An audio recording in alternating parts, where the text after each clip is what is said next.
નમસ્કાર દર્શક મિત્રો, આજે આપણા મહેમાન કિસાન કોંગ્રેસના પ્રમુખ અને સતત કિસાનો વચ્ચે રહી અને કિસાનોના પ્રશ્નોને વાચા આપનાર એક લડાયક નેતા, જુઝારુ નેતા તરીકે જાણીતા પાલભાઈ આંબલિયા આપણી સાથે છે.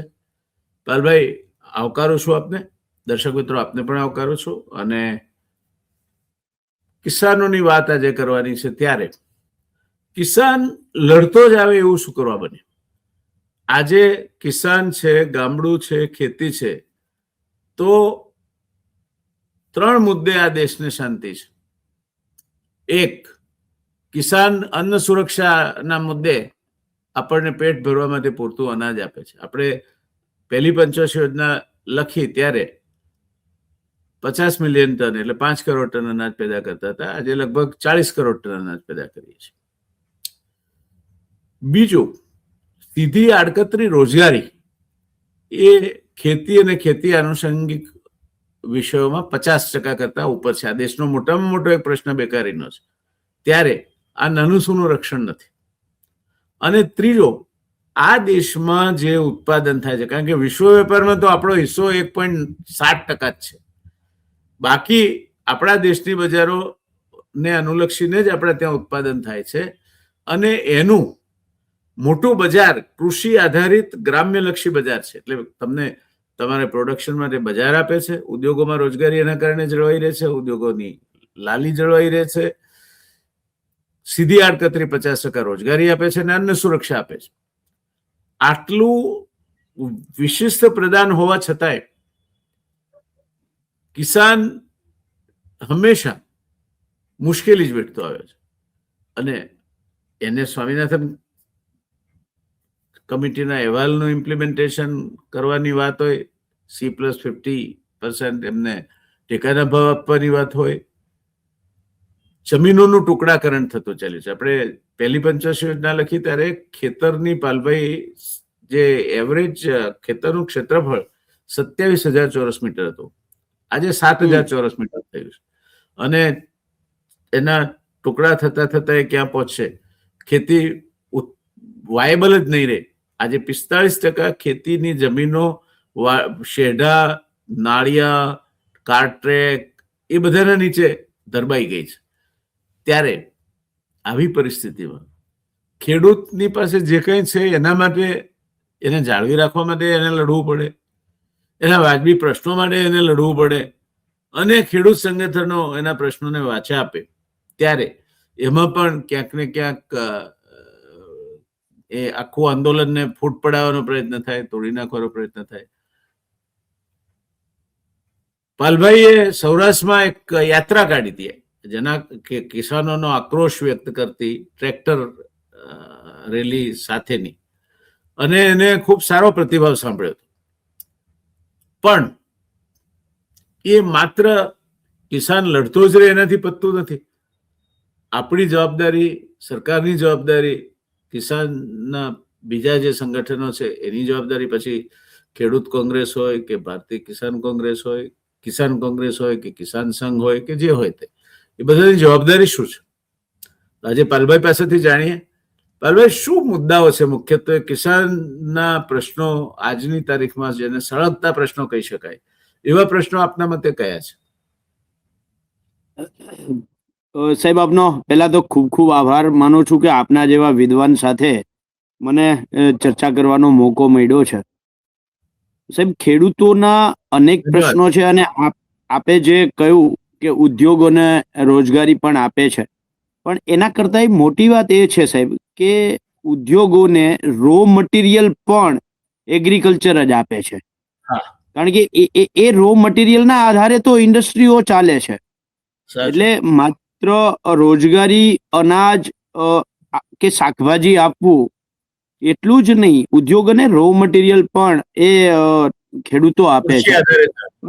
હા, અને બીજું જે આપે વાત કરી કે ખેડૂતો કાયમી લડતો શું કામ રહે છે અને એના પ્રશ્નો શું છે, તો સાહેબ, પહેલી ટૂંકમાં આપ ખૂબ અનુભવી છો, મારા કરતા આપને ખૂબ અનુભવ છે, અને હું માનું છું કે આપણા દર્શકોમાં પણ ખૂબ અનુભવી લોકો આપણને જોવાના છે, ત્યારે સરકાર દ્વારા જે કોઈ વસ્તુ જ્યારે એની તિજોરીમાંથી રૂપિયા નીકળે ને, એ રૂપિયા જ્યારે ઇન્વેસ્ટના રૂપે જ્યારે રોકાણ થાય, એમાં વપરાય, તો એ પરિણામદાયી છે.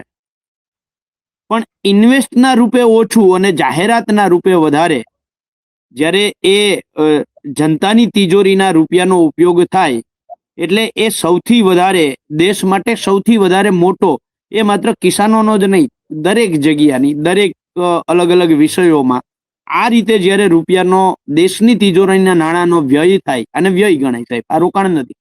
એટલે દાખલા તરીકે હમણાં જ ત્યાં જે કેવડિયા કોલોની કાર્યક્રમ થયો, અને જે રીતે એનું આખું ખર્ચનું વિવરણ આવ્યું, તો એ નાણાંનો સંપૂર્ણ વ્યય છે. હમણાં જ સોમનાથનું પાછું વિવરણ આવશે, આપણે જોઈશું. તો એ નાણાંનો વ્યય. જર્મન ચાન્સેલર આવ્યા અને પતંગોત્સવ અમદાવાદમાં બધું જાગ જમાળ થઈ ગયું એકદમ. જી, એટલે એ તમને દેખાવમાં રૂપકડું લાગે, પણ એનાથી જે તિજોરીનો જે સદુપયોગ થવો જોઈએ, એની જગ્યાએ એ દુરુપયોગ થાય છે. એટલે આ સૌથી મોટો પ્રશ્ન જો હોય ને, તો એ માત્ર ખેડૂતો જ નહીં, તમામ વર્ગોને લાગુ પડતો આ સૌથી મોટો વિષય છે.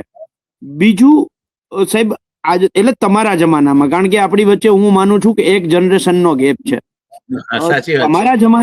તમારા જમાનાની જે સરકારો હતી, એ સરકારોમાં લોકોમાં જમીન ઉપરથી પ્રશ્નો આવતા હતા. એનું ધીરે ધીરે એક ગરણી, બીજી ગરણી, ત્રીજી ગરણી, ચોથી ગરણી, એમ અલગ અલગ ગરણીઓમાંથી પસાર થઈ અને એ પ્રશ્નના નિરાકરણ માટે યોજના બનતી. અત્યારે સાહેબ આખું જે છે, એ કોઈ ઉદ્યોગપતિ જઈ અને યોજના મૂકે છે, અને એ યોજના ખેડૂતના નામે હોય, ગરીબોના નામે હોય, મજૂરોના નામે હોય, આદિવાસીના નામે હોય, ઓબીસીના નામે હોય, કે કોઈ પણ વર્ગના નામે હોય, એ યોજનાનો અમલ એ પેલા ઉદ્યોગપતિને કેટલો ફાયદો, એમાંથી પાર્ટીને કેટલું ફંડ, અને એના વચલા નેતાઓને કયા નેતાઓને કોન્ટ્રાક્ટ, આના આધારે યોજનાઓ થાય છે. એટલે આ જે પદ્ધતિ થઈ છે, એના કારણે એમાંથી ખેડૂત ઉપર તમે આવો તો આ જ વસ્તુ, દાખલા તરીકે હું તમને ઉદાહરણ આપું. અમે 25 ઓક્ટોબર 2024 દિવસે ઘેડના પ્રશ્નોને લઈ અને એક મોટી ઘેડ ખેડૂત મહાપંચાયત કરી. સરકાર એમાં એક્શનમાં આવી. એક્શનમાં આવ્યા પછી 2025 વર્ષના ફેબ્રુઆરીમાં સરકારે બજેટ સત્રમાં 1500 કરોડની જાહેરાત કરી. 2 દિવસ પહેલા મને સરકારે કાગળ મોકલો કે એની સૈદ્ધાંતિક મંજૂરી મળી છે, પણ હજી વહીવટી મંજૂરી મળી નથી. હવે 11 મહિના થયા સાહેબ, જો વહીવટી જ મંજૂરી ના મળી હોય તો ઘેર બરાબર છે, તો કામ કેવી રીતે થાય? અને અત્યારે થશે શું, હું એ ભવિષ્યવાણી કરી દઉં. હવે ટેન્ડર પ્રક્રિયાની કામગીરી ચાલુ થશે 100-150 કરોડના, 1500 નહીં, 100-150 કરોડના, જેની અંદર જંગલ કટિંગ કરવું, નદીની પહોળાઈ ક્યાંક નાની મોટી છે એ કરવી, નદીમાંથી કાપ કાઢવો, આ 100-150 કરોડના કામોના ટેન્ડર પ્રક્રિયા થશે. લગભગ માર્ચ કે એપ્રિલના એન્ડમાં આ પ્રક્રિયા ચાલુ થશે. મેની અંદર નેતાઓ જઈ અને એ કામના ઉદ્ઘાટનો કરશે. લગભગ 15-16 જૂનની આસપાસ ધીમી ગતિએ આ કામ ચાલુ થશે. 30 જૂનની આસપાસ વરસાદ થશે અને એ તમામ કામોના બિલ બની જશે 100-150 કરોડના, અને બધા જ કામો પાણીમાં તણાઈ જશે. હવે જે લાભાર્થી વર્ગ છે, ઘેડ વિસ્તારનો ખેડૂત વર્ગ, એને તો કંઈ મળવાનું નથી. તો ખેડૂત લડે નહીં તો શું કરે? નંબર 1. નંબર 2, સરકારે ટ્રેક્ટરમાં સબસિડીની જાહેરાત કરી. સબસિડી આપે છે સરકાર 60,000 અને જીએસટી ઉઘરાવે છે 72,000.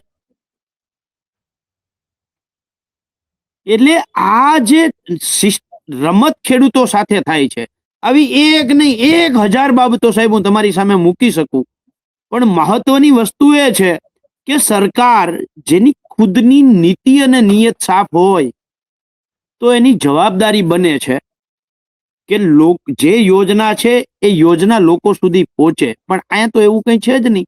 એટલે ખેડૂતોના તમામ પ્રશ્નો જે ઊભા થાય છે એ વીજલાઈનનો પ્રશ્ન હોય, બરાબર છે. અત્યારે જે તમે મને પૂછ્યું કે સમસ્યાઓ કઈ, તો અત્યારે સૌથી મોટી તાજેતરની સમસ્યા છે એ ગુજરાતની વીજ લાઈનોની સમસ્યા છે. કારણ કે કચ્છ, જામનગર અને દ્વારકામાં ગુજરાતના ટોટલ વીજળીની જરૂરિયાતનું 8 થી 10 ગણું ઉત્પાદન આ 3 જિલ્લામાં વિન્ડ એનર્જી અને સોલાર એનર્જીથી થવાનું છે. આ વીજ લાઈનો ચાલુ કચ્છ, દ્વારકા, જામનગરથી ચાલુ કરી અને જમ્મુ કાશ્મીરથી તેલંગાણા સુધી આ વીજળી પહોંચવાની છે, કારણ કે ત્યાં કંપનીઓ વાળા વેચવાના છે. આ લાઈનો ખેડૂતોના ખેતરમાંથી નીકળવાની છે, ખેડૂતોને કંઈ આપતા નથી. બીજો પ્રશ્ન છે સૌથી મોટો, જમીન માપણીનો. ખોટી અને ભૂલ ભરેલી જમીન માપણી આ ખૂબ મહત્વનો, અને 2016-17 થી આની સામે હું સતત લડતો આવ્યો છું. અને આ લડાઈ 2018માં અમારી લડાઈના કારણે રાજ્ય સરકારે પ્રમોલ્ગેશન થતા 6000 ગામોને સ્થગિત કરવા પડ્યા. એટલે અમને સંતોષ છે કે 6000 ગામોને બચાવી શક્યા. જે 12000 ગામો ભોગ બન્યા છે એની ફરીથી માપણી થાય, એની લડાઈ આજની તારીખમાં અમે લડીએ છીએ. એવો ને એવો પ્રશ્ન છે પાક વીમાનો.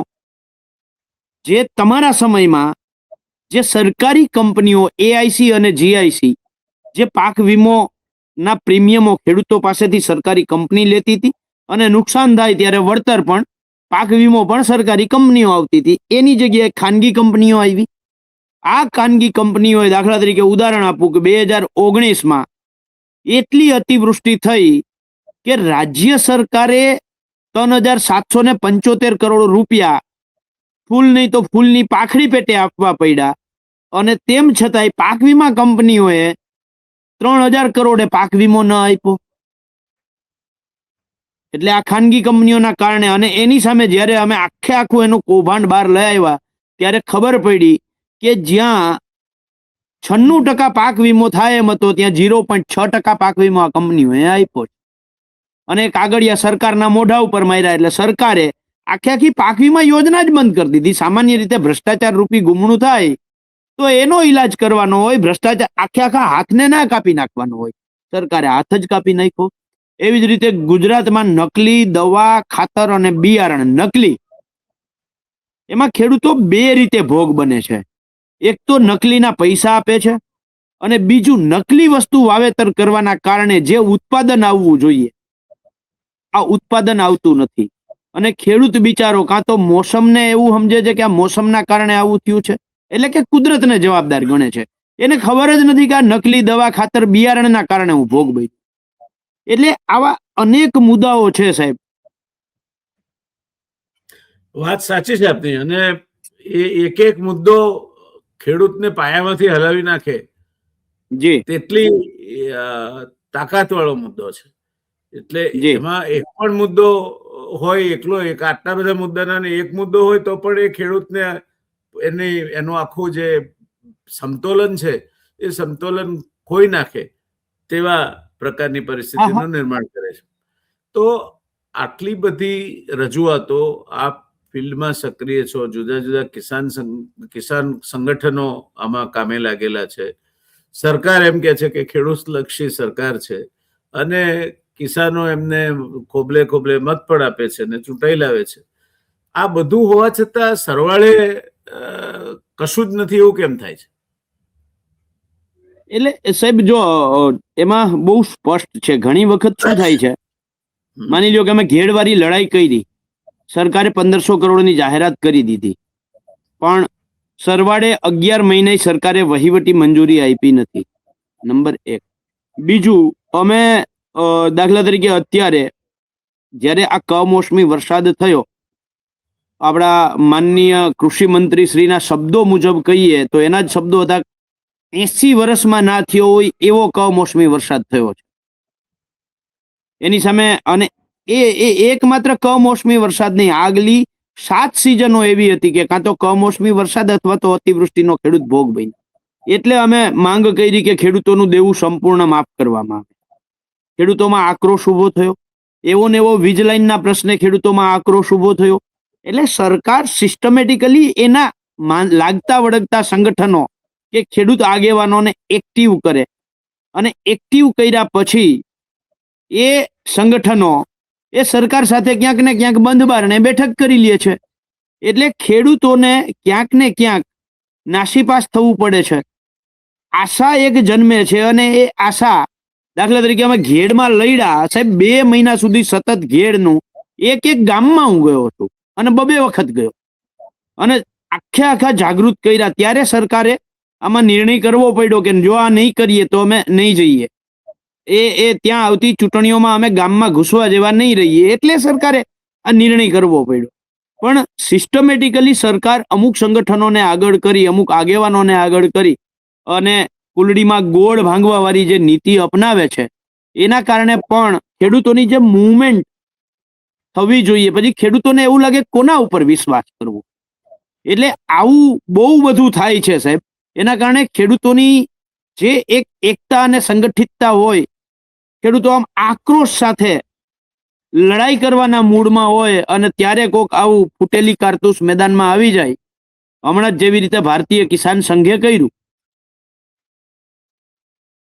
હું એમાં સાહેબ ભારતીય કિસાન સંઘમાં એક સ્પષ્ટતા કરવા માંગુ છું કે એમાં કચ્છનો યુનિટ છે ને, ભારતીય કિસાન સંઘમાં કચ્છનો યુનિટ એ તાકાતથી લડે. સમજો, આ રમત સમજવા જેવી છે. હું કચ્છ યુનિટના મેં અગાઉ વખાણ કર્યા છે. આજે એ ભલે ભાજપની ભગીની સંસ્થા છે, પણ તેમ છતાંય કચ્છ યુનિટ સારું આપણે કેવું જોઈએ. બરાબર છે. એ કચ્છ યુનિટ જે છે, એ કચ્છ યુનિટે બરાબર છે, એ આ વીજ લાઈનના પ્રશ્ને આખી લડાઈ ઊભી કરી અને પછી ગઈ 13 તારીખે 12 તારીખે આ લોકો આખું ગુજરાતનું ભારતીય કિસાન સંઘ એના ઉપર આવીને બેસી ગયું. બરાબર છે. આખા સિસ્ટમથી જે 7 કલાક નેશનલ હાઈવે બંધ થયો હતો, ત્યારે એવું હતું કે આમાં તો ખેડૂતોને પરિણામ મળી જ જશે, કોઈ વળતરની વાત નહીં. એ આંદોલન પછી વાંઢિયાના જ અમુક ખેડૂતોએ મેસેજ પાસ કર્યા કે અમારી માંગણી 38 લાખ હતી, ત્યાંથી અમે 25 લાખે લઈ આવ્યા ભારતીય કિસાન સંઘના કહેવાથી. અને કલેક્ટર હારે જ્યારે આ લોકો મળવા ગયા ત્યારે ભારતીય કિસાન સંઘ અને ભાજપના જ આગેવાનો ગયા હતા અને એ લોકો 20 લાખની માંગણી કેમ કરી આવ્યા, આવું વાંઢિયાના ખેડૂતોએ મને વોટ્સઅપમાં મેસેજ કર્યો છે ને ઓલરેડી વાયરલે થયેલો છે. એટલે ઉપરથી આવી અને બેસી અને આખી જે રમત હતી એ રમત બગાડી અને ત્યારે એણે જાહેરાત કરી કે આવતી 12 તારીખે અમે ખેડૂતોના 21 મુદ્દાઓને લઈ અને ગાંધીનગર આવતી 12 તારીખે એટલે કે 12 જાન્યુઆરીએ અમે ગાંધીનગર ઘેરાવ કરશું. સાહેબ, 21 માગણીઓ જે કરી છે, આ માગણીઓમાં અત્યારે ગુજરાતના ખેડૂતોની મુખ્ય માગણી ખેડૂતોનું દેવું સંપૂર્ણ માફ કરવામાં આવે. આ ક્યાંય કરતા ક્યાંય વાત નથી. જે જમીન માપણી વાળો પ્રશ્ન છે એની અંદર ગોળ રીતે માગણી કરી એને. વીજ લાઈન વાળી જે માગણી છે એમાં ગોળ સરકાર આમાં નિયમ અનુસારની પોલિસી બનાવે. અરે કેમ ડાયરેક્ટ કહેતા નથી કે 2013ના જમીન સંપાદનના કાયદા મુજબ ખેડૂતોને કોમર્શિયલ ભાવે 4 ગણું વળતર આપવામાં આવે માર્કેટ ભાવનું. બરાબર છે. જેમ રાજસ્થાન સરકારે એસઓપી બનાવી એમ ગુજરાત સરકાર એસઓપી બનાવે. કેમ આવું નથી કહેતા? જેમ અત્યારે આખા ગુજરાતના ખેડૂતો સાથે મળીને એમ કહે છે કે 440 કેવી કે એનાથી ઉપરની હાઈ વોલ્ટેજની કોઈ લાઈન હોય તો ખેડૂતોને ઓછામાં ઓછા 2 કરોડ રૂપિયા આપો. આવું કેમ ના લખ્યું? પાક વીમા યોજનામાં બંધ કરેલી પાક વીમા યોજના સરકારી કંપનીના માધ્યમથી તાત્કાલિક ધોરણે ચાલુ કરવામાં આવે. આવું કેમ ના લખ્યું? સાહેબ, નકલી દવા, ખાતર, બિયારણ જે છે આ સંપૂર્ણપણે બંધ થવું જોઈએ. આવી માગણી કેમ કરવામાં ન આવી? સાહેબ, માગણીઓ જ એવી રીતે કરી છે કે જેથી કરીને સરકારને ગલગલિયા થાય. તો તમે સરકારને ગલગલિયા કરવા માટે આંદોલન કરતા હતા કે ખેડૂતોના હક અધિકાર માટે કરતા હતા? અને બીજું સાહેબ, આ જે 21 માંગણીઓ છે એમાંથી 8 થી 9 માંગણી તો આજથી 5 વર્ષ પહેલા ભારતીય કિસાન સંઘે ગાંધીનગરમાં જે 48 દિવસ લડાઈ કર્યા પછી સરકારે જે માગણીઓ સ્વીકારી અને આંદોલન સમેટ્યું, એ માંગણીઓ પાછી એમાં રિપીટ થાય છે. તો સરકારે માંગણીઓ સ્વીકારી લીધી હતી 5 વર્ષ પછી, તો 5 વર્ષ પછી પાછી ધૂણીને કેમ ઊભી થઈ? સૌથી મોટી વાત સાહેબ, આ ભારતીય કિસાન સંઘ છે એ ભાજપની ભગીની સંસ્થા છે. એ આપણે કહીએ છીએ, હું એવું માનું છું કે સરકારનો જ પાર્ટ છે. એના 2-3 ઉદાહરણ આપું સાહેબ. દાખલા તરીકે, મને વર્ષ યાદ નથી, આપને એ બહુ આપ એનાથી ખૂબ પરિચિત હશો. જ્યારે વીજમાં મીટર પ્રથા નાબૂદ કરવા માટે લગભગ 1988-89 ની આસપાસ હા, બરાબર. ભારતીય કિસાન સંઘે એક આંદોલન કર્યું અને એમાં 8, 10, 11 દીકરાઓ, ખેડૂતના દીકરાઓ ભોગ બન્યા. અને અમરસિંહ ચૌધરી સરકારે એ મીટર પ્રથા નાબૂદ કરી. બરાબર છે. પછી 2003માં આ મીટર પ્રથા ફરીથી ચાલુ થઈ. તો જેના માટે તમે ગુજરાતના 10 ખેડૂત દીકરાઓને 11 ખેડૂત દીકરાઓનો ભોગ લીધો, એ મીટર પ્રથા નાબૂદ કરવા માટે એ જ મીટર પ્રથા ફરીથી ભાજપની સરકારે ચાલુ કરી. તો તેદીની ઘડી એટલે 2003 ને આજનો દિવસ, તેદીની ઘડીને આજના દિવસ સુધીમાં ભારતીય કિસાન સંઘે આ મીટર પ્રથા બાબતે એક શબ્દ ઉચ્ચાર્યો, આંદોલન તો ભૂલી જાઓ, એક શબ્દ ઉચ્ચાર્યો નથી. એવી જ રીતે જમીન માપણી વાળી જે વાત છે, 10-11 ની અંદર નરેન્દ્રભાઈ મોદી રાજ્યના વડાપ્રધાન હતા ત્યારે આ યોજના ચાલુ થઈ. ત્યારથી લઈને અત્યાર સુધીમાં ભારતીય કિસાન સંઘે એ બાબતે એક શબ્દ બોલ્યું નથી. પાક વીમા યોજના 10 ઓગસ્ટ 2020 ના દિવસે રાજ્ય સરકારે બંધ કરી. અત્યાર સુધીમાં એક શબ્દ બોલ્યું નથી. અત્યારે હમણાં જે કમોસમી વરસાદ થયો ત્યારે ગુજરાતના તમામ ખેડૂત સંગઠનો, તમામ ખેડૂતો બોલતા હતા. ભારતીય કિસાન સંઘ આ અતિવૃષ્ટિ અને કમોસમી બાબતે એક શબ્દ બોલ્યું નથી. દિલ્હીમાં 3 કાળા કાયદાઓની સામે 700 જેટલા ખેડૂતો શહીદ થઈ ગયા. ભારતીય કિસાન સંઘ આ 3 કાળા કાયદાઓનો વિરોધ કરવાની તો વાત દૂર રહી, એના ફાયદાઓ ગણાવતા ગણાવતા ગામડે ગામડે પત્રિકાઓ વેચતા હતા. ચલો એ બધુંય મૂકી દો. જેના આધારે આ 12 જાન્યુઆરીનો જે આખો કાર્યક્રમ એમણે ઉભો કર્યો, એ વીજ લાઈનોના પ્રશ્ને. એમાં 1885 નો ટેલિગ્રાફ એક્ટ પહેલાથી છે, 2003 ઇલેક્ટ્રિસિટી એક્ટ એમાં પહેલાથી છે, 2013માં જમીન સંપાદનનો કાયદો જ્યારે અમલમાં આવ્યો અને એમાં જે સુધારો આવ્યો, એ સુધારા મુજબ જ્યારે વળતરની વાત આવે ત્યારે 1885 અને 2003 ઇલેક્ટ્રિસિટી એક્ટનો એમાં સમાવેશ કરી લેવો. બરાબર છે. એ 2013ના સુધારા ઉપર ગુજરાત સરકારે 2017માં પરિપત્ર કર્યો કે ખેડૂતોને જંત્રી ભાવના 7.5% રકમ આપવી.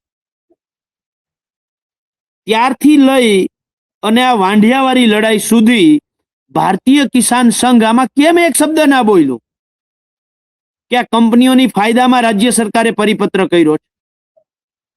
ત્યાર પછી 2021 નો પરિપત્ર, 22 નો પરિપત્ર, 23 નો પરિપત્ર, 24 નો પરિપત્ર, આ 7.5% જંત્રી ભાવે જે રકમ હતી ત્યાંથી 25% સુધી લઈ આવવામાં અમે જયેશભાઈ આખી ટીમ લડ્યા છીએ. ભારતીય કિસાન સંઘ કેમ ના લડ્યું? અને આ જે મૂળ પ્રશ્ન છે એ 1/1/2017 થી 31/12/2025 સુધીમાં રાજ્ય સરકારે અલગ અલગ જે પરિપત્રો કર્યા છે એના કારણે આ પ્રશ્ન છે વીજ લાઈનનો, ટાવરનો. તો એ આખા 21 મુદ્દામાં આ પરિપત્રો રદ કરો આવો શબ્દ તો ક્યાંય કરતા ક્યાંય છે જ નહીં. કંપનીઓને ફાયદા કરતા અને ખેડૂત વિરોધી પરિપત્રો રદ કરો આવી તો ક્યાંય કરતા ક્યાંય વાત જ નથી.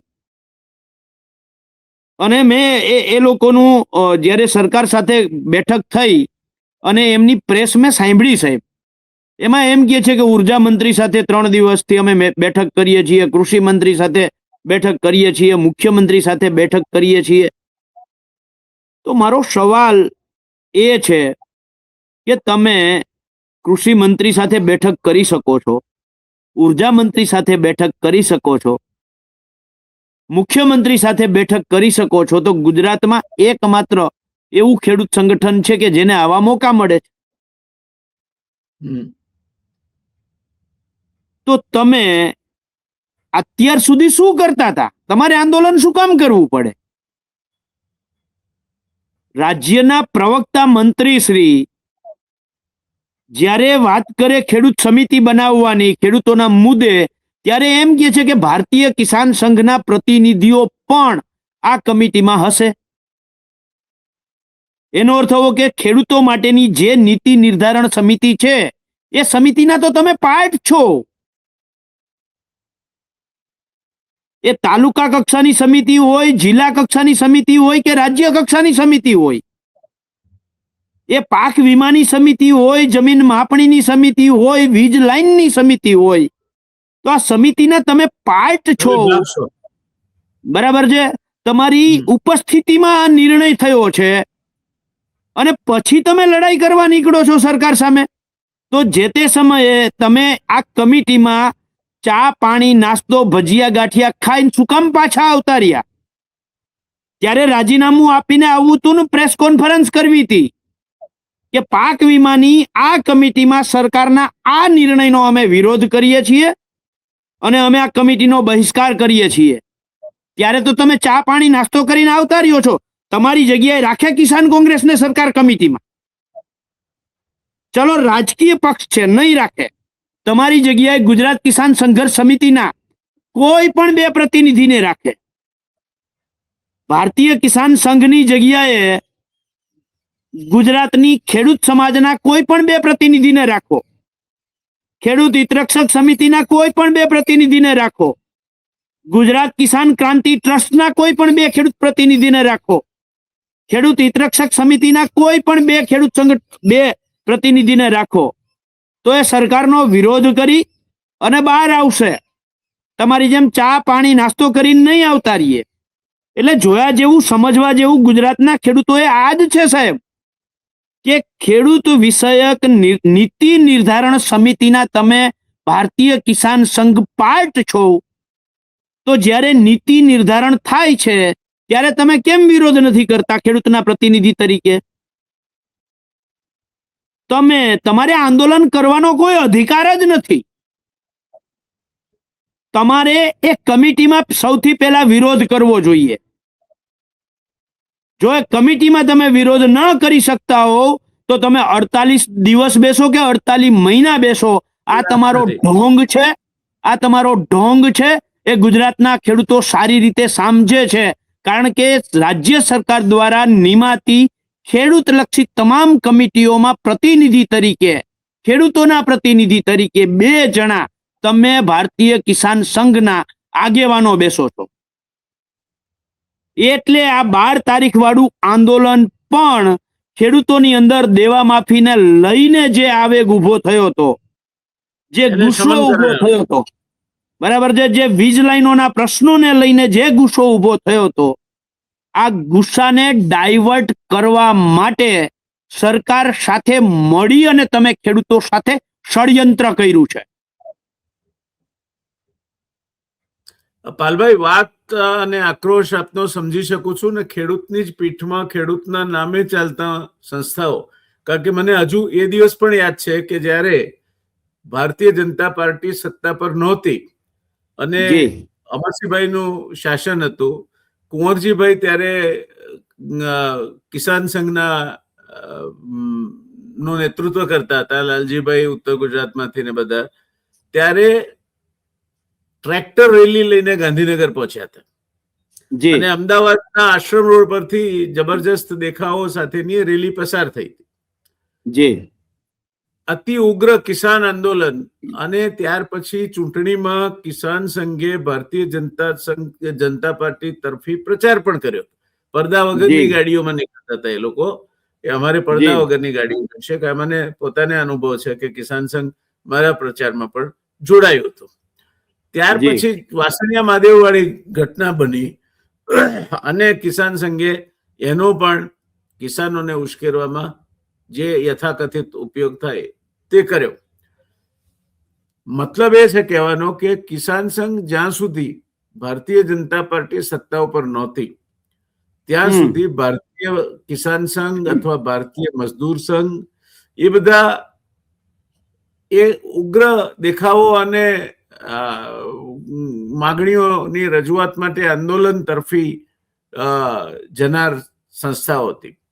ભારતીય જનતા પાર્ટી આવ્યા પછી અને એમને ગાંધીનગરમાં કિસાન સંઘને પણ એમના રહેવા કરવાની બધી વ્યવસ્થાઓ થઈ ગયા પછી કોણ જાણે કેમ આ જુસ્સો કિસાન સંઘ ગુમાવી બેઠો છે. પણ પ્રશ્ન મારો તમને કિસાનોને એ છે, આપ તો કિસાન અગ્રણી છો, પણ કિસાનોને મારો પ્રશ્ન એ છે કે તમે જ્યાં સુધી નહીં સમજો કે તમારું પ્રતિનિધિત્વ કરનારા જ તમારા હિતોને વેચી આવે છે ત્યાં સુધી પાલભાઈ હોય કે જયેશભાઈ હોય કે બીજા હોય કોઈ એ પોતે ગમે તેટલો પ્રયત્ન કરશે, નિષ્ઠાપૂર્વકના પ્રયાસો કરશે, તમારા હિતોને રજૂ કરવાનો પ્રયત્ન કરશે, પણ એ આખું આંદોલનની હવા કાઢી નાખવાની ક્ષમતા કિસાન સંઘ ધરાવે છે.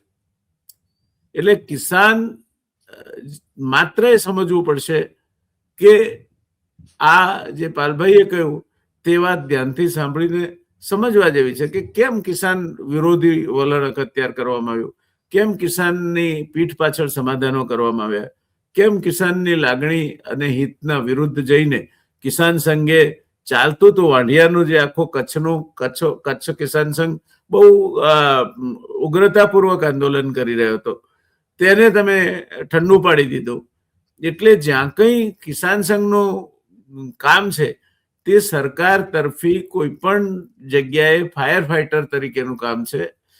ક્યાંક આ આંદોલનનો અગ્નિ ઉગ્ર બનતો હોય તો એના ઉપર પાણી છાંટવાનું કામ કિસાન સંઘ અને ભગીની સંસ્થાઓ કરે છે. એટલે આ પરિસ્થિતિમાં ભારતીય જનતા પાર્ટીના રાજકીય જે પાંખો છે, બધી ભગીની સંસ્થાઓ છે, એમને જ્યાં સુધી સંબંધિત જે એના હિતાર્થીઓ છે એ નહીં સમજે ત્યાં સુધી તો આ ચાલુ જ રહેવાનું. કારણ કે દરેક આંદોલન વખતે એ લોકો મેદાનમાં આવશે, દરેક આંદોલન વખતે સરકાર એમને જ બોલાવશે, દરેક આંદોલન વખતે મનગણત પોતાના અનુકૂળતા પ્રમાણેના સમાધાનો કરી આવશે અને આંદોલનમાંથી હવા કાઢી નાખશે. કારણ કે આંદોલન બરાબર ચરમસીમાએ ચાલતું હોય ત્યારે તમે એક મહિના માટે થોભાવી દો એને, તો આ જ થવાનું છે. શું કહ્યું છે પાલભાઈ તમારે? સાહેબ જો એમાં ભારતીય કિસાન સંઘ એની રીતે બધા જ પ્રયાસો કરે પણ એનું સામે અમે સતત લડતા રહીએ.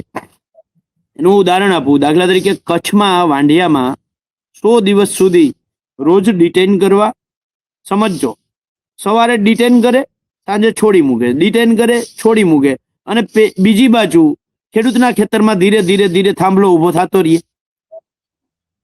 અમે 19 તારીખે જ્યારે આ કચ્છ કલેક્ટરને સવાલો કર્યા અને 24 તારીખની પાછી મુદત આપી, જે કલેક્ટર આગળ કોઈ જવાબો નહોતા, પણ એ ચર્ચા જે છે એ ચર્ચા સોશિયલ મીડિયામાં ખૂબ વાયરલ થઈ. કલેક્ટર સાથેનો સંવાદ મારો અને જયેશભાઈ પટેલનો, બરાબર છે, ખૂબ વાયરલ થયો. એના કારણે ખેડૂતોમાં નિયમોથી જાગૃતિ આવી, વાંઢિયાના ખેડૂતોએ પ્રશ્ન પૂછતા થયા, બરાબર છે. ત્યાર પછી અમે મોરબી જિલ્લાને ટાર્ગેટ કરી અને લગભગ 8-10 અલગ અલગ મિટિંગો, 8-10 ગામને ટાર્ગેટ કરી અને અમે મિટિંગો કરી અને કચ્છ કલેક્ટર સાથે લગભગ અમે 1 કલાક સુધી, હું, લાલજીભાઈ દેસાઈ અને જયેશભાઈ પટેલ ત્રણેય લગભગ 1 કલાક સુધી સંવાદ કર્યો. એ સંવાદની અને આ જે આખી ચળવળ છે સાહેબ, એની અસર હું તમને એક નાની એવી, ભારતીય કિસાન સંઘે જેટલું આમાં ઓછું થાય એટલું કરવાનો પ્રયાસ કર્યો પણ એનાથી ખેડૂતો નાસીપાસ ના થયા. એનું પરિણામ એ આવ્યું સાહેબ કે જે ખાનગી કંપનીઓ ડાયરેક્ટ કલેક્ટર આગળથી હુકમ લઈ, પોલીસ પ્રોટેક્શન લઈ અને ખેડૂતના ખેતરમાં પહેલી વખત આવતી હતી, એ જ કંપનીઓ અત્યારે ખેડૂતના ખેતરમાં નિશાન કરવા આવવા માટે મજબૂર થઈ. ખેડૂતને જગ્યા બતાવવા માટે આ જગ્યાએ પોલ આવશે. એ જ કંપનીઓ ખેડૂતને, જે કંપનીએ નોટિસ આપવાની હતી, એ નોટિસ આપવા માટે ખેડૂતને ખેતરે ખેતરે શોધતો થયો, જે પેલા અગાઉ થતું જ નહોતું. 1885 એક્ટમાં ઘૂસવા માટે કંપનીએ ખેડૂતને નોટિસ આપવી પડે, ખેડૂત એને ના પાડે, પછી એ કલેક્ટર પાસે જાય કે મને આ બરાબર જે સત્તા મળી છે તો એ સત્તાનું તમે મને એમાં મદદ કરો અને પોલીસ પ્રોટેક્શન આપો ને તમે હુકમ કરી આપો. એટલે આ થયું. બીજું, અગાઉ સાહેબ હું તમને 25 ગુજરાતના એવા ખેડૂતો આપું જેના ખેતરમાં વીજપોલ ઉભો થઈ ગયો, આજની તારીખમાં 1 રૂપિયો મળ્યો નથી. એટલે આ પ્રકારની જે દાદાગીરી હતી, આ દાદાગીરી સંપૂર્ણ બંધ થઈ. નંબર 1, ખેડૂતના ખેતરે ખેતરે દોડતા થયા કંપનીવાળા. નંબર 2, ખેડૂતને 2-3 લાખથી ચાલુ કરી અને 5-7 લાખ સુધીમાં આ લોકો થાંભલો ઉભો કરી લેતા હતા. અત્યારે સાહેબ અમે ટેન્ટેટિવ તારીખ અમે 19 તારીખ જામનગરની નક્કી કરી છે, જામનગર જિલ્લાની, અને એના માટે અલગ અલગ ગામોમાં મિટિંગ કરીએ છીએ. અને 14 તારીખે સાંજે 5 વાગે જામનગર તાલુકાના ચંદ્રગઢ ગામમાં અમે એક મિટિંગ રાખી છે. બરાબર છે. જામનગર તાલુકાઓમાં હજી અમે મિટિંગો કરીએ છીએ, ત્યાં તો કંપનીએ માણસો રાખી દીધા કે 30 લાખમાં ખેડૂતો હારે સમાધાન કરી આવો, અમે તમને એટલા કેટલા આપશું. 35 લાખમાં તમે સમાધાન કરી આવો. જે 2-5 લાખમાં ખેડૂતના ખેતરમાં થાંભલો ઉભા કરતા હતા, એ જ કંપનીઓ વાળા અત્યારે 30 લાખ ને 35 લાખની ખેડૂતને ઓફર કરતા થઈ ગયા છે. તો આ લડાઈની અસર છે, લડાઈનું પરિણામ છે. અને સાચું. ભારતીય કિસાન સંઘે જે કંઈ કરવું એ એને કર્યું, પણ એની સામે અમે એનાથી નાસીપાસ નથી થયા. અમે ગુજરાત કિસાન સંઘર્ષ સમિતિ સતત એમાં લડાઈ કરે છે. અને આ લડાઈનું પરિણામ છે સાહેબ કે જે 2-5 લાખમાં અથવા તો 1 રૂપિયો આપ્યા વગર આખે આખો ટાવર ઉભો થઈ જતો હતો, ત્યાં અત્યારે ખેડૂતને ખેતરે ખેતરે શોધવા માંડ્યા છે. માણસો રાખી અને 5-25 લાખ નહીં, 30 લાખ 35 લાખની ઓફર અત્યારથી ખેડૂતને કરવા લાગ્યા છે. જેવી રીતે દક્ષિણ ગુજરાતમાં જયેશભાઈ આખી ટીમે લડાઈ કરી અને 74 લાખથી 1,74,00,000 આ વાંઢિયાવાડી લાઈનમાં 765 કેવીમાં અપાવડાવ્યા છે. આ વાતની પ્રચાર પ્રસાર જામનગર, મોરબી, સુરેન્દ્રનગર આમાં થયો છે. અને હારે હારે નિયમોથી ખેડૂત માહિતગાર થયા છે. એટલે સાહેબ આ અસર છે આ લડાઈની આવી છે. ને સાહેબ એક ખૂબ મજાની વાત, અમે જયેશભાઈ આખું અમે એવું નક્કી કર્યું છે કે ખેડૂતના દીકરાઓને, કારણ કે આ વીજ લાઈનોના પ્રશ્ને આખા ગુજરાતની જરૂરિયાતનું 10 ગણું વીજળીનું ઉત્પાદન જ્યારે આ કંપનીઓ કરવાની છે, ત્યારે હજી બહુ બધી વીજ લાઈનો આવશે. એટલે ખેડૂતના દીકરાને 1885ના ટેલિગ્રાફ એક્ટથી ચાલુ કરી અને 2025ની કેન્દ્ર સરકારની ગાઈડલાઈન સુધીના તમામ કાયદાઓથી માહિતગાર કરવા માટે 2 દિવસનો સેમિનાર રાખીએ. આંદોલનથી ક્ષણિક અસર આવે, પણ ખેડૂતના દીકરાઓ ગામ દીઠ 5-5, 7-7 દીકરાઓ જો આ પ્રશ્નોથી, કાયદાઓથી માહિતગાર થશે તો એની અસર લાંબા ગાળા સુધી ચાલશે. કાલે પાલભાઈ હોય કે ના હોય, જયેશભાઈ હોય કે ના હોય, રતનસિંહ ડોડિયા હોય કે ના હોય, પણ જો દરેક ગામમાં 2-5 આવા ટકોરાબદ્ધ કાયદાના નિષ્ણાંત ખેડૂતો જાગૃત થાય તો ભારતીય કિસાન સંઘને કુરડીમાં ગોળ ભાંગવો હોય તો ભલે ભાગે, પણ ગામના દીકરા જ હશે તો ગામનું રક્ષણ કરી શકશે. એના માટે સાહેબ અમે અત્યારે રજીસ્ટ્રેશન લઈએ છીએ. જો આપની સહમતિ હોય તો નંબર હું જાહેર કરું. હા, કરો ને, મને કોઈ જ વાંધો નથી. હા, એટલે અમે આ આવનારા દિવસોમાં 1-2 દિવસનો સેમિનાર આ બાબતે કરવાના છીએ. તો એમાં જે લોકોએ આમાં ભાગ લેવો હોય એ લોકો 9998511056 99985111056 આ નંબર ઉપર તમારું નામ, ગામ, મોબાઈલ નંબર અને તાલુકો લખી અને વોટ્સઅપ મેસેજ કરી દો. અને એમાં નીચે લખી નાખો કે મારે આ સેમિનારમાં ભાગ લેવો છે. જે તારીખ, સમય અને સ્થળ નક્કી થશે ત્યારે અમે તમને સામેથી ફોન કરીને જાણ કરશું. એટલે અમારો આશય આંદોલનની સાથે સાથે ખેડૂતના દીકરા દીકરીઓ આ નિયમોથી માહિતગાર થાય એના માટેનો પણ અમારો એક સાહેબ પ્રયત્ન છે.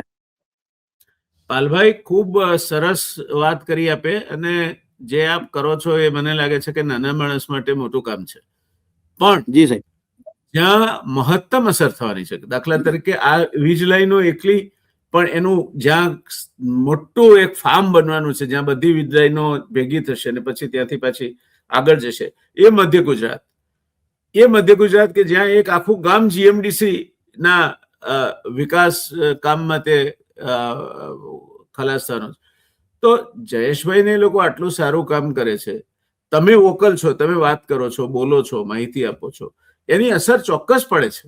કારણ કે આ કાર્યક્રમ પણ ધીરે ધીરે કરતા 1,00,000-2 લાખ લોકો સુધી જવાનું. તો જયેશભાઈને એમણે પણ બોલતા થવું જોઈએ.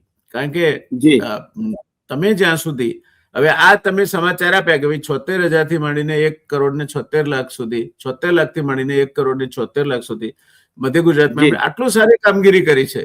તો એનું માર્ગદર્શન બીજા લોકોને પણ મળે અને એ માટે શું કરવું જોઈએ, જેમ તમે વિગતવાર કોઈ પણ પ્રકારની માહિતી પોતાની પાસે સંતાડ્યા વગર જે સ્પષ્ટ વાત છે તે કાયદાકીય જરૂરિયાતોને બધું કર્યું. તો એક જરૂરિયાત આપણે બહુ સાચી વાત કહી કે ખેડૂતમાં આનું આ કાયદાઓ અંગેની સમજ ઊભી થાય, જ્ઞાન ઊભું થાય અને એ માટે એ પોતે જાતે જ પોતાના અધિકારો વિશે જાગૃત થઈને લડતો થાય, એ ખૂબ અગત્યનું છે. તો હું એવી અપેક્ષા રાખું કે જયેશભાઈ અને ખેડૂત સમાજ પણ આ દિશામાં થોડા બોલતા થાય અને એમની જે સારી કામગીરી હોય, એના દાખલા હોય, એ દાખલા દલીલો સાથે સમજાવે તો બીજા લોકોને એમાંથી પ્રેરણા મળે અને એટલા અંશે તમારા બધાની કામગીરી દીપી ઉઠશે અને સરળ બનશે. કિસાન સંઘને લાગે છે ત્યાં સુધી એ સરકારની સબસિડિયરી હોય એ રીતે વર્તતો હોય તેવું લાગે છે. કારણ કે મૂળ તો ખેડૂતની જ સંસ્થા છે. કિસાન સંઘની જે મૂળ ચાર્ટર છે એ બાબતમાં તો કોઈ શંકા કોઈને હોઈ શકે નહીં. પણ ભારતીય જનતા પાર્ટીના હિતમાં એ કામ કરે અને ખેડૂતનું બરાબર ગતિ પકડી હોય આંદોલન, એ આંદોલનમાંથી હવા કાઢી નાખવાનું કામ કરે. એ ખેડૂતોએ સમજવું પડશે કે કિસાન સંઘનું સાચું સ્વરૂપ શું છે અને કેમ આવું કરે છે. એ વાત પણ મને લાગે છે જેમ જેમ ખેડૂતની સમજમાં આવતી જશે એમ લાંબા ગાળે કિસાન સંઘ પોતાનું જ હિત કરી રહ્યો છે. કારણ કે પછી જયારે એ આક્રમક રૂપ લેવા જશે ત્યારે એ શક્ય નહીં હોય, કારણ કે એ આક્રમણ રૂપ લેવા માટે ટેવાયેલા નથી. એટલે આ પરિસ્થિતિ આવી હોવી જોઈએ. આપ સેમિનાર કરવાના છો, એનો નંબર તો આપે તો કયો છે, પણ તમે ચિરાગને કરી દઉં છું, વોટ્સઅપ કરી દઉં તો તમારી આ જ્યાં વાત આપે કરી છે ત્યાં અમે ટાઈપ કરીને પણ મૂકી દઈશું. એટલે કોઈને પણ એ નંબર નોંધી લેવો હોય તો નોંધી લેવામાં સરળતા રહે. અને આશા રાખીએ કે આપ જે નિષ્ઠાથી, જે સમજથી, જે ખંતથી, જે રીતે ઘેડ વિકાસ સમિતિએ વર્ષો પહેલા ઘેડ પંથક અંગેની યોજનાઓ અને આની રૂપરેખા સરકારને સૂચવી હતી. પછી એ ગયા પછી અત્યારે મનસુખભાઈ માંડવિયાનો મત વિસ્તાર છે, છતાં પણ ત્યાં બધું લોલમલોલ ચાલે છે. વચ્ચે એમાં હાઈવે થયો છે, એના કારણે પણ પાણીના ભરાવા થવાના પ્રશ્નો ઉભા થયા છે. એટલે તમારું કામ એળે નહીં જાય. તમે જે કરી રહ્યા છો તે કામ એ બહુજન હિતાય બહુજન સુખાય છે. અને ખાલી કોઈને ઉશ્કેરવા એની તરફેણ કોઈ નહીં કરે, પણ પોતાના હક માટે સમજ આપવી અને એને જ પોતાનું નેતૃત્વ લેવાનું સમજાવવું, એ તો કિસાન હિતનું કામ છે. અને કિસાન આગેવાનો તરીકે તમે કરો છો, એ તમારો ધર્મ છે. જે લોકો નથી કરતા એ પોતાનો ધર્મ ચૂકે છે. એ કિસાનોએ સમજવાની વાત છે. તો આજે જે કંઈ ચર્ચા થઈ આ મુદ્દે, એમાં ઘણી બધી વાતો આવી અને હજુ પણ આવનાર સમયમાં પણ જ્યારે કંઈ તમારે કોઈ પણ મુદ્દે જનજાગૃતિ અથવા તો માહિતી આપવા માટે ક્યારે પણ જરૂર પડે તો અમે તમને ચોક્કસ પ્લેટફોર્મ આપીશું અને તમારી સાથે અમારી સહાનુભૂતિ. કારણ કે કિસાન છે તો આ દેશ છે. કિસાન નહીં હોય તો આ દેશમાં એવી અરાજકતા ઊભી થશે કે જે કોઈ કાળે પછી આ દેશને બેઠો કરી શકશે નહીં. એટલે જય જવાન પછી લાલ બહાદુર શાસ્ત્રીજીએ જય કિસાન જોડ્યું એમાં, અને પછી આપણે હવે જય વિજ્ઞાન પણ જોડ્યું. પણ જય કિસાન અને જય જવાન આ તો બે પાયાના સૂત્રો છે. દેશની સુરક્ષા નહીં હોય, તમે સલામત નહીં હો તો કશું નહીં થાય. અને દેશમાં ખાવાનું નહીં હોય, તમે જો તમારો ભીખનો કટોરો લઈને દુનિયા સામે ફરતા હશો, હજુ PL 480 ના ઘઉં ભીખ માગીને લાવીને ખાતા હશો, હજુ કેરનો દૂધનો પાવડર લાવીને. હવે બીજો એક પ્રશ્ન જે તમારે અભ્યાસ કરવા જેવો છે એ છે પારભાઈ, કે આ જે સહકારી ડેરીઓ છે એમાં ભારતીય જનતા પાર્ટીએ એટલું બધું રાજકારણ અને ભ્રષ્ટાચાર ઘુસાડ્યો છે કે હવે સરકારી ડેરીઓમાં જે સહકારી ડેરીઓ છે એમાં પણ હવે ખોટમાં જવાના ધંધા શરૂ થવા માંડ્યા છે અને ખાનગી ડેરીઓની પ્રોસેસિંગ કેપેસિટી વધવા માંડી છે. એટલે સરવાળે આ જે ખેડૂતોના અને દૂધ ઉત્પાદકોના હિત માટેની જે વ્યવસ્થા કરી હતી ને જે માટે ઘણા બધા લોકોએ યોગદાન આપ્યું છે, ડોક્ટર કુરિયનથી માંડીને ત્રિભુવનદાસ પટેલ માંડીને, એ મુદ્દે પણ કૃષિની સાથે જોડીને આ મુદ્દે પણ વિચાર કરવા જેવો છે. તો એ પણ આપણે ક્યારેક તમારી અનુકૂળતાએ એ મુદ્દાને આપણે ચર્ચામાં લઈશું. તો આજે મને લાગે છે કે આપણે લગભગ પોણો કલાક જેટલો સમય આ ચર્ચામાં ગાળ્યો. આપે ખૂબ ચીવટથી, ખૂબ વ્યવસ્થિત, એક પણ કડી ચૂક્યા વગર, જેને કહી શકાય કે કોઈ પરીક્ષામાં વિદ્યાર્થી બેઠો હોય ને એને પોતાના પાઠ પાકા કર્યા હોય તે રીતે આપે જે આખી વાત કરી, હું આપને અભિનંદન આપું છું, આપને આવકારું છું અને આપ સદૈવ કિસાન હિત માટે કામ કરતા રહો એવી પ્રાર્થના પણ ભગવાનને કરું છું. ધન્યવાદ પાલભાઈ, આપ અમારી સાથે જોડાયા માટે.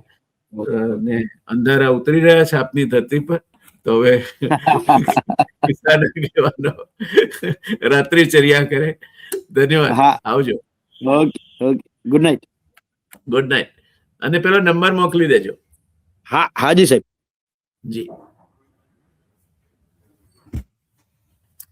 ચિરાગ, આમાં એક જગ્યાએ પાલભાઈ એક નંબર બોલ્યા છે, એ નંબર તને મોકલશે, એ આપણે સ્ક્રીન પર દેખાય ને એ રીતે ટાઈપ કરી દેવાનું.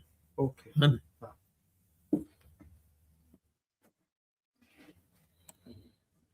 બસ એનું જ કામ હતું.